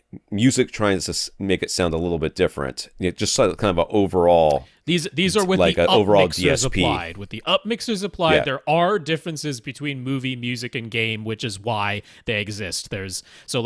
When you see multi-in plus Dolby Surround, there's a movie mode, a music mode, and a game mode of Dolby Surround up mixer. There's a movie, music, and game mode of the Neural X up mixer from DTS. So that's where the different sound mode buttons and the movie, music, and game come in. Now, if you want to make your life as simple as possible, and importantly, what you want is for all the speakers you have to always make sound. Now, that's a lot of people. A lot of people say, look, I have 7 or 9 or 11 speakers, and I want them to always make sound. If that's you, you can use the auto mode. You access the auto mode through that 4th pure sound mode button on your remote. If you press pure the first time, it'll go to direct mode, and direct mode will just play the incoming signal. If it's 2-channel, it'll play it as 2 speakers only. If it's 5.1, it'll play it from 5.1 speakers only, 7.1, and so on. But it will deactivate everything to do with Audyssey, which you're not using right now anyway. And by the way, we didn't say if you were crazy for just doing things manually. With what you described, you're not. It's totally fine. And yes, when you're just setting trim levels, one position from your SPL meter is fine for setting your trim levels. You're not applying EQ. You don't need to spatially average to set your trim levels. To fully answer that question, but direct mode will turn off Audyssey. Direct mode does not turn off your bass management, so it's not the worst thing to use. Pure direct mode, which is if you press the pure button twice, you'll go to pure direct mode. That turns off bass management. It turns off everything, and we don't really want to do that. But the 3rd button press of the pure sound mode button will take you to auto mode. And auto mode will just say, okay, I've got 5.1 multi-channel PCM coming in, which is what you described when you have these multi-channel signals coming in. I'm going to apply an upmixer to that to use all 7 speakers, and it'll default to the Dolby Surround upmixer. Or it'll say, I have a Dolby Digital signal coming in, or a Dolby Digital Plus signal coming in from a streaming service. It's 5.1. I'm going to apply the Dolby Surround upmixer to it so that all 7 speakers are active, or if you had overheads, it would activate those speakers too. Then it'll say, okay, now I have a DTS signal coming in, 5.1 DTS. I'm going to apply the Neural X, the DTS Neural X upmixer to that signal so that all 7 speakers are making sounds. That's what the auto mode will do. It'll automatically always try to make sounds come out of all the speakers that the receiver knows that you have. If that's what you want, you're done. You can leave it in auto mode and that'll work. You only have to manually go into all of these various options if you're the type of person who says, well, specifically when it's a 2-channel signal coming in, I only want stereo listening mode. Okay, you'll press movie, music, or game and press it enough times that you get to stereo listening mode. In that instance, it doesn't matter whether you use movie, music, or game, stereo mode is going to be stereo mode. But then you say, okay, when it's Dolby Digital 5.1 specifically, I want to apply an upmixer. And I want to have it sound as close to a movie theater with a little bit of reverb in my rear channels. So you're going to use the movie button. That applies a little bit of reverb to your rear channels. Or you're going to say, I want it to just spread the sounds across the front. That's what the music mode does. The music mode spreads the front sounds across your front speakers.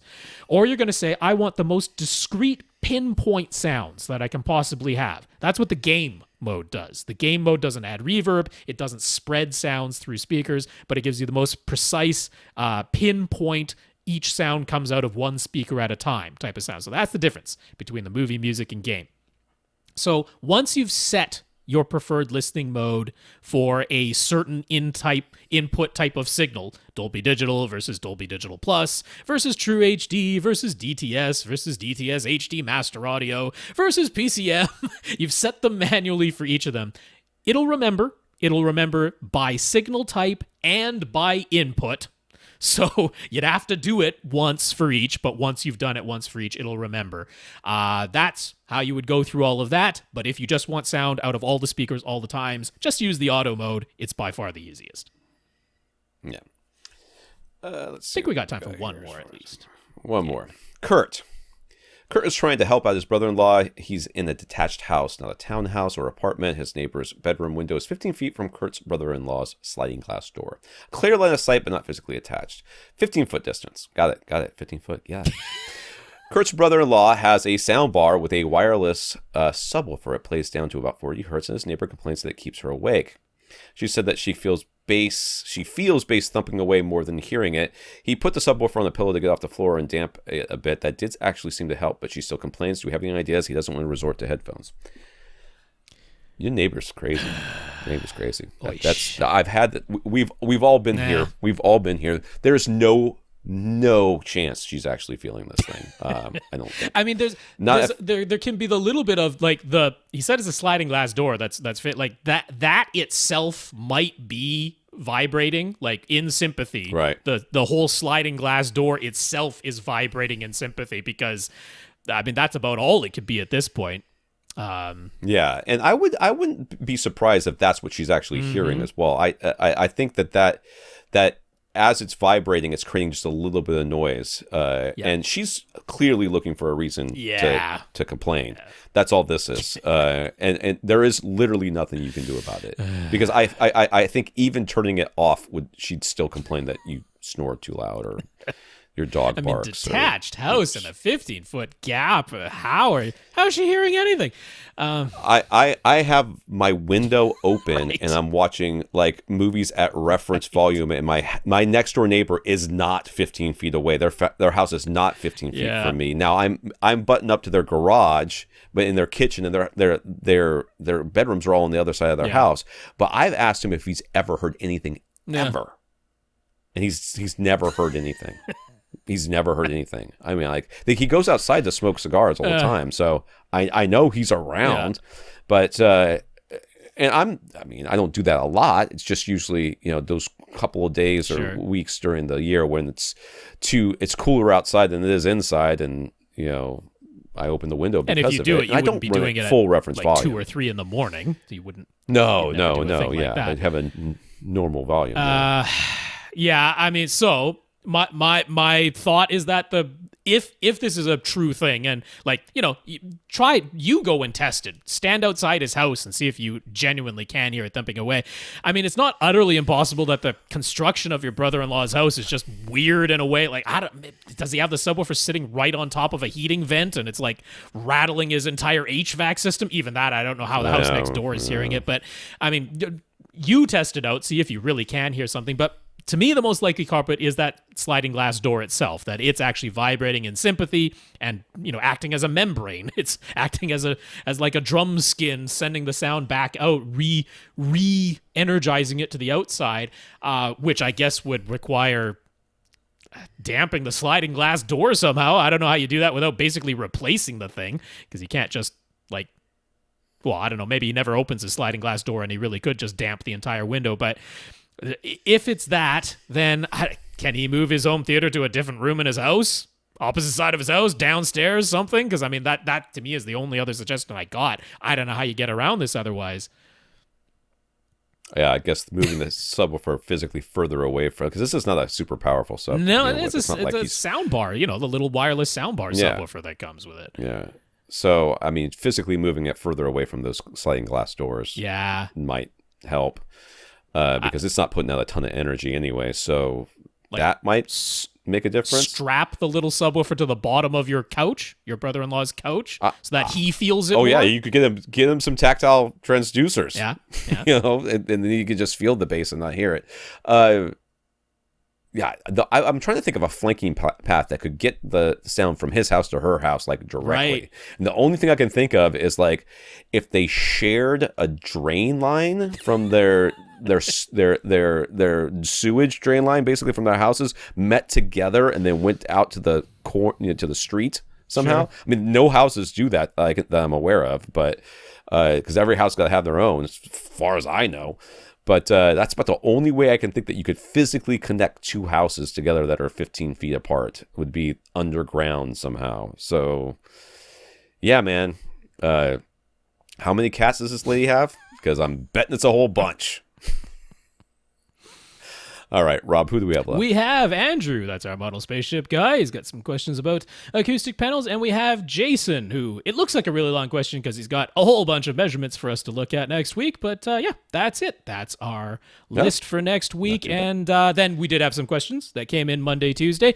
For people who are coming to us relatively new, I haven't said it in a while. I do cut off what goes on this week's topic list on Sunday night. There's no official rule. It's just the rule I've set. And I make the rules because I write the topic list. So Sunday night is the cutoff date. If your question comes in on Monday, you'll be on the following week. Ultimate power, Rob. Look at that flex.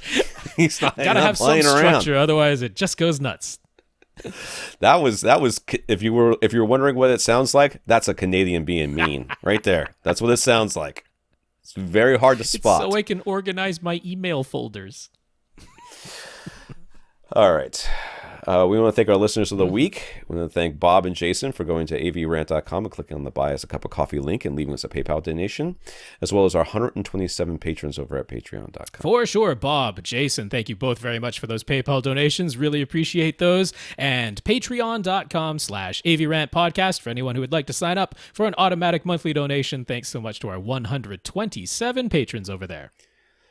I also want to thank Bob for talking us up to SVS and his friend to buy stuff because of us, as well as Victor and Jason for sending pictures to me to use on AV gadgets, and Chris, Gurinder, Bob, Carl, Julian, Daz, PyroBuilder, and Jason for their notes of gratitude. Thank you all. For sure. I'll talk up the part that Tom left off because we don't like to toot our own horn, but Bob is the one who said that people should, consider whatever time, effort, money that we've saved them and say, hey, that's worth some, donation over to Tom and Rob. So that's okay. That's Bob saying that. And if you feel that way, hey, we appreciate it.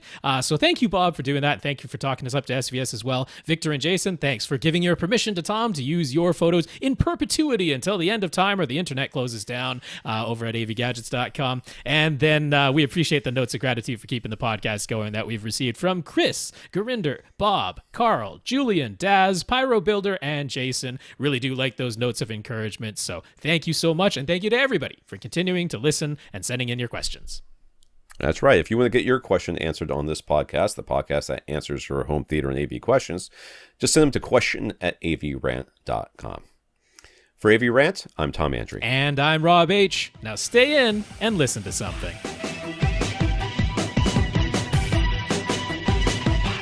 Want your question answered? Send it to question@avrant.com.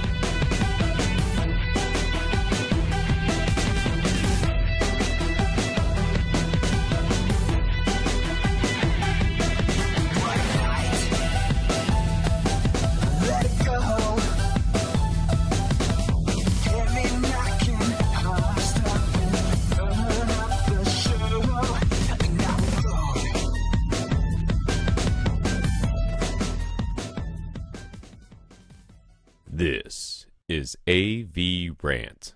Now go out and listen to something.